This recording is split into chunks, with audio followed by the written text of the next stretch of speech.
I'm on strict instructions from the wife not to let her out. Otherwise she's going to get run over again. Not by you this time. No. Mate, 5 weeks. More than that? 6 weeks we've been waiting for this moment.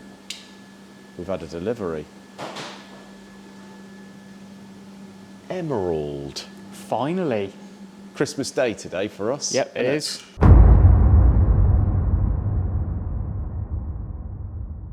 So this is the majority of the stuff to get the Mark 1 Escort finished. We've all been waiting for this. I bet many people have been wondering what's been happening. Yeah. Is this going to be another unfinished project? Not in the next week or two, it won't be. So we basically decided we were going to do this sort of over the Christmas break, wasn't it?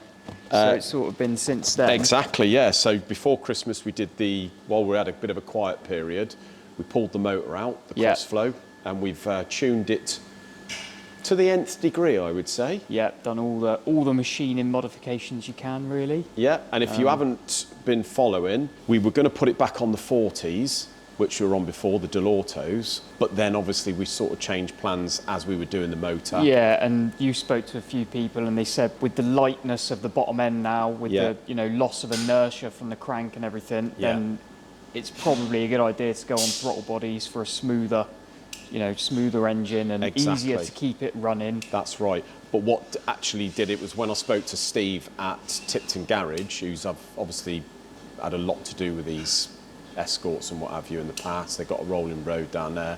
He said, look, if I were you, if you can budget for it, just go throttle bodies because it runs so much better. It'll run like a modern engine, really. It does, yeah. With the carbs, it's always going to be a compromise. Yeah. And I think with the way we've tuned it, you've got to go the throttle bodies. So what I told myself was, my sensible head said, well, I'll tell you what I'll do is once we've finished ours and got it back in the car, we'll use all the bits that we had for a crossflow, build an engine. If we sell that engine for what we want, we will then just transfer that money straight over and buy a throttle body kit. Yep. And that's exactly what we did. So someone got a good deal as well? They have indeed, mate. We've got the crossflow still sitting down there. The reason it's sitting down there is the customer is not in a major rush, but I have also going to sell him for a bargain price all the bits off the Escort when we swap them over to run the twin 40s on that. Yeah. So he's going to be having my fuel pump, pressure regulator, all that jazz.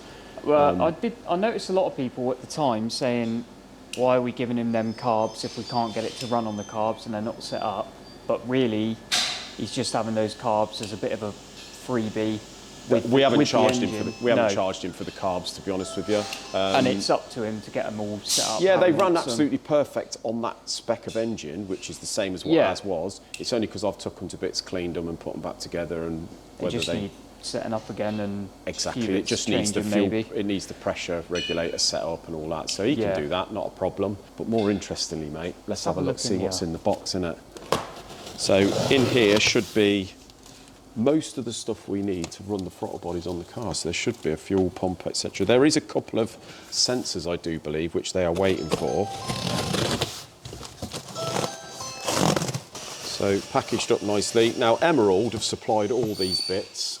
A lot of stuff, obviously they buy the Gen Vs in, but they do their own ECU, all the rest of it. Very, very helpful people. So these look like the bits for the throttle cable, fuel rail, etc., mate. Very exciting. What we got here, all bits and pieces, look. Some wiring. Some wiring, more wiring and all that. Looks like your ECU. Bits for the ECU. Many boxes full of stuff which I don't know what it is yet. This will keep Stuart happy, won't it, for a day or two? Yeah. Is that a coil pack? Coil pack, mate. Nice. Very nice. So I suppose you'll have got some injectors in here and stuff then. Or is that all? Should have everything, it's all mate. in the. Is it built into the throttle bodies or are they? Wiring. Yep. Excellent. We've got heaps of stuff here, mate, haven't we? Hey?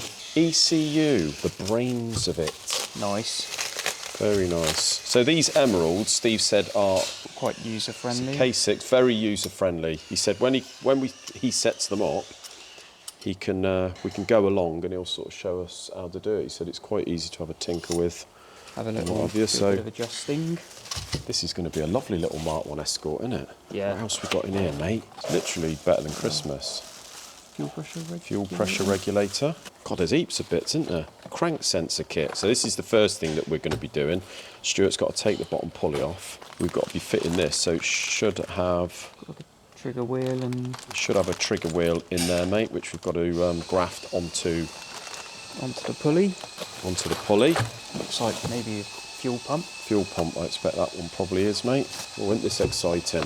It is.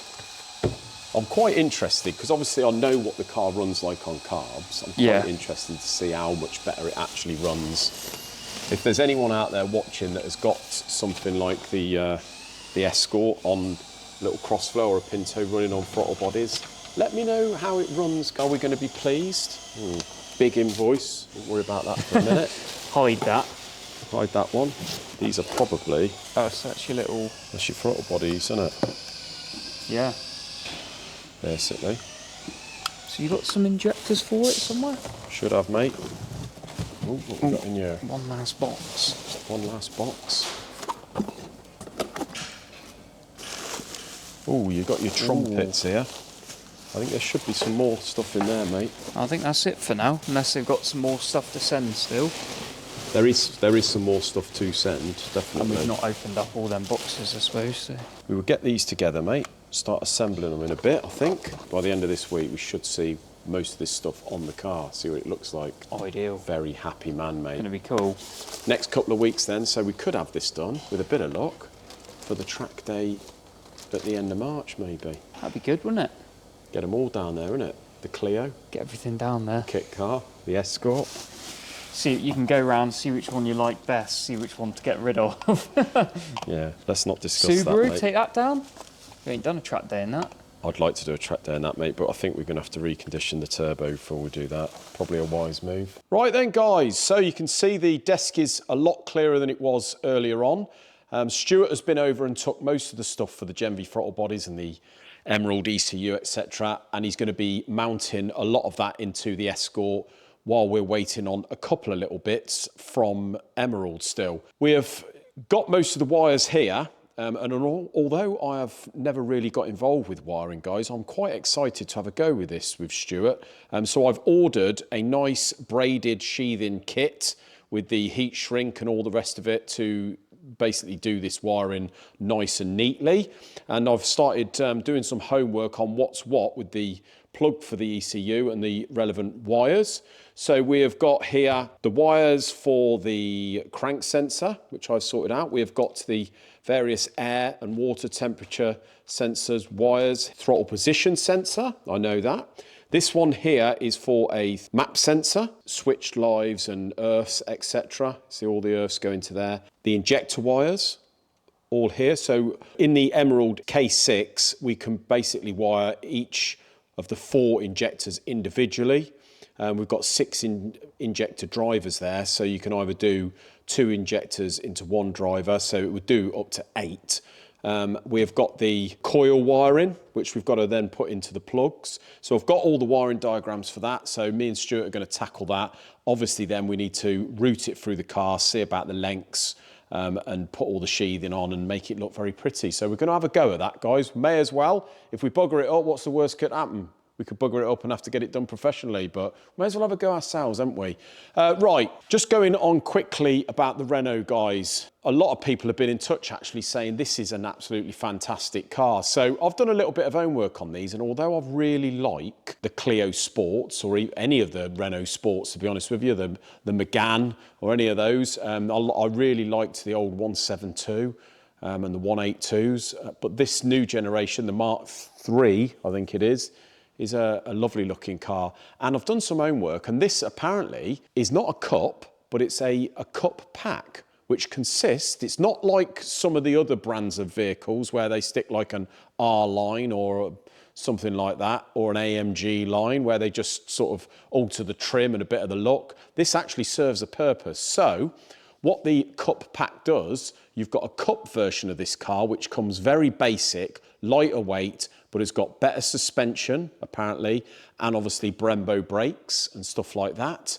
And this here, with the cup pack, you get best of both worlds. So you get all the luxuries of the normal version, which is like cruise control, aircon, all that jazz. Might weigh a little bit more, but they actually give you the Brembo front calipers, and they give you the Cup suspension, which is apparently a bit lower, bit firmer, more track orientated, so a little bit more stiffer than the base model, very much more track focused. So the way I know that is, one, the Brembos are on there, which anyone could do, but actually, if we go just around the other side for a minute, guys, and put a torch, those colours there, the blue and the orange, are actually the Cup pack suspension. So that is the stiffer, lower suspension, guys, off the Cup model.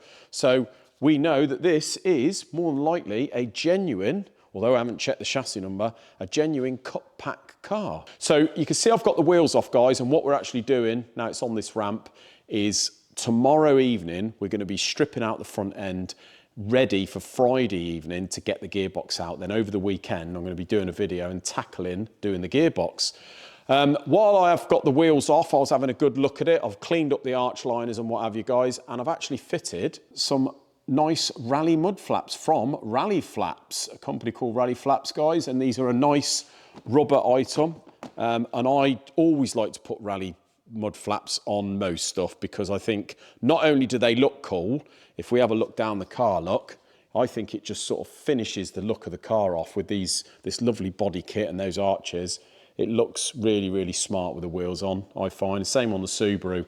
And what it actually does is serve a really good purpose, because my Subaru is the same. It stops all the crap coming up here. It stops all the stone chips. And actually, when you look at the car down here, it tidies up this area, because usually this gets blasted, the kit does behind there. So looks really smart. You can see now I've got the spoiler on, the Maxton designed, splitter, the Maxton designed splitter. So look down the car now with the mud flaps and those. Looks really, really smart. Love it. Absolutely got a little bit of a soft spot for this car, guys.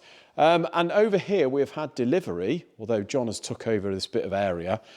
What I've done is clean this bench, and this is going to be my gearbox building bench. And you can see here, guys, I've got the uprated third and fourth synchros, apparently uprated, with the main shaft bolt, a new main shaft bolt that comes with that. And you can see here I bought an entire bearing kit. So we've got 6 bearings and the relevant seals to go in the gearbox. So we're going to be replacing all those as a belt and braces.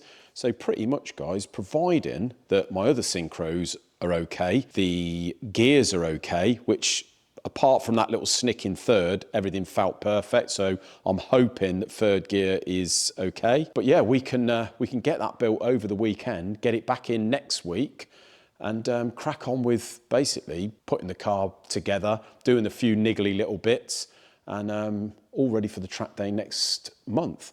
But it's going to be nice to have a go on this on the road. I have given it a little test on the road, and I noticed there was a couple of knocks on the front.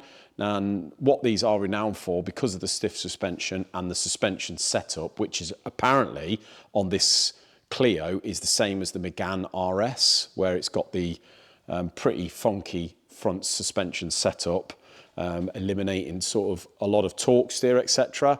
I'm going to be replacing the top mounts. Sorry, I'll go around here where we've got a torch. I'm going to be replacing the suspension top mounts, just as about and braces, and I shall replace all these rods, I think, just to make sure everything is pretty good on the suspension side of it. So there we go, guys. The Clio is on its way. I'm sorry I bought another project, but for the money, I could not resist this one. I think we're going to be quids in, even though we've got to rebuild the box and all in, it's going to still be probably one of the cheapest in the country, I would say. So yeah, let's see how the gearbox build goes. Thanks a lot for watching, guys. I'll see you in the next one. Goodbye.